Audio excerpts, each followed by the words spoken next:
قاعده سوم، حکم دانستن عقیده توحید را بدانیم. حکم دانستن عقیده توحید چی است؟ که عقیده توحید بالای هر زن و مرد مسلمان فرض عین است.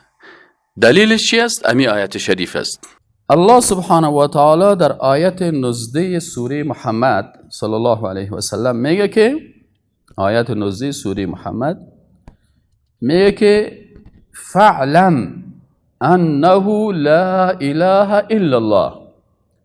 فعلم، تو باید علم داشته باشی. اعلم فعل امر است، الله امر میکنه علم داشته باش انه یقینا که لا اله، نیست هیچ کسی مستحقی که ذاتش عبادت شوه و شریعت و تطبیق شوه الا الله، بغیر از کی؟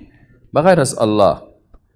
پس چون الله گفته که بفهم، علم حاصل کن، بناء حاصل کردن علم عقیده بالای هر زن و مرد و دختر و پسر مؤمن چی است؟ فرض عین است. این نیست که پدر من مولوی بود و او مولوی بود، نه، سر تو هم چی است؟ فرض عین است. هر کس مشخصا سرش اینمی عقیده فرض است.